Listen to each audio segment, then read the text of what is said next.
菲菲節日大百科，新年小樹苗。節日由來，一元復始，萬象更新。一元復始指新嘅一年開始，並常以下嘅句子萬象更新合成春暖，寓意萬物充滿生機和新景象。元日，王安石，宋。炮竹聲中一歲除，春風送暖入屠蘇。千門萬戶曈曈一，總把新桃換舊符。譯文：在一陣陣的炮竹聲中，送舊迎新，春風把暖意融入美酒中，家家戶戶迎接東方升起的紅日，把舊的春暖換成新的掛在大門口。春節由年獸說起，相傳有一隻叫做年的怪獸，它體型龐大，愛到處傷害人畜，人們都很怕它，稱它年獸。天神把年獸鎖進深山，每年只允許它在大除夕夜出山一次。一次，他來到一個村落，被一家門前曬亮大紅衣嚇退，又被另一家的火光及木鞭聲嚇跑。村民就知道年獸害怕紅色、火光和響聲。自此，每至年末，村民就會以貼揮春來代替大紅衣，掛紅燈和點旺火來代替火光，放鞭炮來代替甩木鞭。年獸真的不敢再來了，歲首大家又來互相祝賀，這就成為了過年的種種習俗。12生肖，生肖嘅誕生。相傳在還未有曆法時，人們對計算年和月束手無策，就向玉皇大帝求助啦。玉皇大帝想到用動物來代表年份，就舉行了動物渡河比賽，要先到達對岸嘅12種動物，依順序排列作為年份嘅名稱。一場激烈嘅比賽結束，玉皇大帝鄭重宣布比賽排名係鼠、牛、虎、兔、龍、蛇、馬、羊、猴、雞、狗、豬。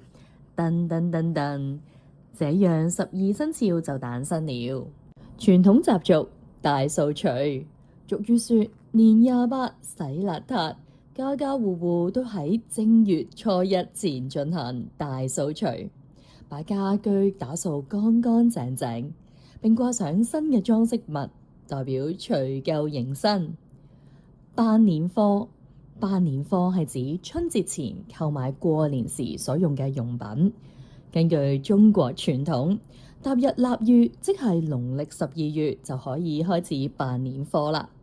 除咗買臘味、糖果同埋年糕之外，亦都可以買各類嘅水果。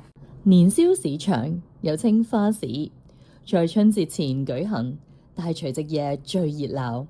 攤檔除賣年花之外，亦會有賣乾貨同埋食物。團年飯，一家人在大除夕夜或者過年前團聚共迎新春。團年飯嘅菜式多寓意吉祥如發財好事嘅發菜同埋蠔豉。開年飯，中國傳統習俗，年初一吃齋，年初二第一頓飯就係開年飯啊！有魚有肉有菜有米飯，象徵住新一年豐衣足食。拜年，新春時同家人同埋親友互相祝賀就係拜年啦。拜年記得要帶禮物，一般係糖果同埋餅乾。主人家會預備全盒招呼客人。派紅封包，紅封包俗稱利是，係將金錢放咗喺紅色封套裡面嘅一種小禮物。每逢農曆新年，長輩都會派給晚輩作為新一年嘅祝福。紅色喺中國文化代表喜慶，而紅封包內一般都會放入以雙數結尾嘅數目。香港嘅慶祝活動花車巡遊，新春國際匯演之夜，於每年大年初一舉行，花車巡遊更係重頭戲。五光十色嘅花車同世界級嘅表演隊伍，載歌載舞為香港市民及世界各地遊客賀歲。煙花匯演，賀歲煙花匯演喺每年大年初二舉行，維港將成為煙花綻放嘅大舞台，數十萬人到維港內岸欣賞燦爛的煙花，歡度新春。舞龍舞獅，敲鑼打鼓舞龍舞獅，為農曆新年增添喜慶氣氛。中國傳統認為龍就係吉祥物，可以控制風雨，藉着舞龍可以保佑風調雨順及五穀豐收。而獅呢，就代表咗長歲靈物，人們相信舞獅可以消災除害及為新一年納福。酬神祈福，到廟宇酬神祈福也是中國傳統嘅新春活動，祈求新一年好運降臨。在香港，嗇色園黃大仙寺、荃灣圓玄學院、沙田車公廟也是祈福聖地。林村許願樹，它是位於大埔林村的兩棵大榕樹。從前人們會把願望寫在寶碟上，然後摘到樹上祈福。現在為了保護許願樹，人們會將寶碟綁在樹旁的木架上。賀年食品全盒，客人到家裏來拜年，主人家會端上一個精緻的全盒。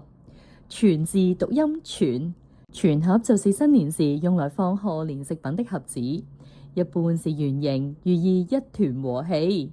新年會吃上各式各樣嘅賀年食品，例如瓜子、糖蓮子、糖冬瓜、開心果及糖果等，十分豐富。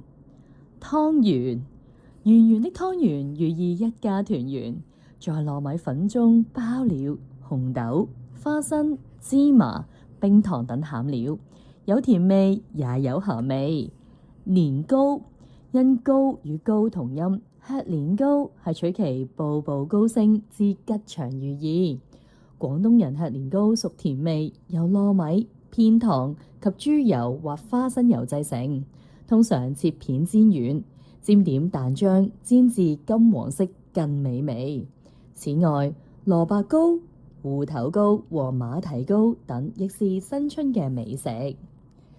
朱古力金幣，金幣一看便知道與財富有關，因此朱古力金幣有着財源廣進嘅好意頭。金色嘅外表看起來更添新年氣氛。小煎堆，煎堆碌碌，金銀滿屋。煎堆有着富貴榮華之意，加上油炸食品本身亦有着加肥屋潤嘅意思，雙重好意頭啊！角仔，角仔亦稱為油角，油角取其諧音有角，有着今年吃油角，來年露頭角之意，寓意新嘅一年出人頭地。角仔內有砂糖、花生、椰蓉、芝麻等，非常香口啊！笑口棗，寓意笑口常開，所以又名為笑口笑。在炸笑口棗時，粉團自己會裂開，呈笑口形狀，是新年好意頭食品。裝飾，揮春，揮春源於中國宋朝，是一種在春節時使用的傳統裝飾物。古時人們以漂亮的書法把賀年的吉利字詞寫在紅紙上而成，現今多以印刷製成。每逢春節，家家戶戶都會貼上鮮紅色的揮春慶賀。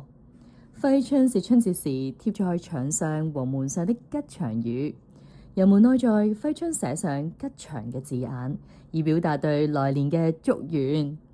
鞭炮，中國民間在新嘅一年到來之際，家家戶戶開門嘅第一件事就係燃放鞭炮，以響亮嘅鞭炮聲除舊迎新。雖然香港不准市民放鞭炮，但人們也會掛上鞭炮作為節日裝飾。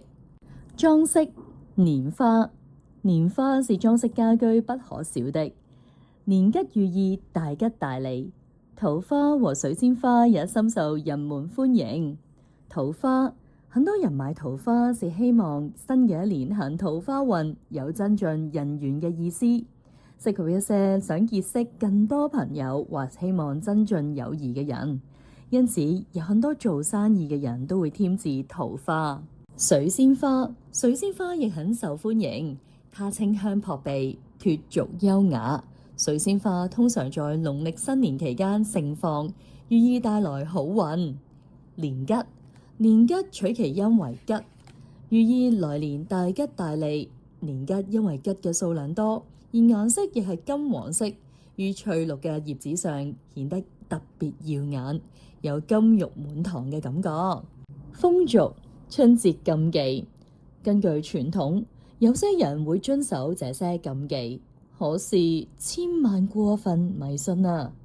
不可掃地、倒垃圾，怕把家中嘅財氣掃走；不可拿利器，如剪刀，避免不小心受傷；不可吵架，和氣才生財；不可說死、病、輸、窮等不吉利嘅字眼。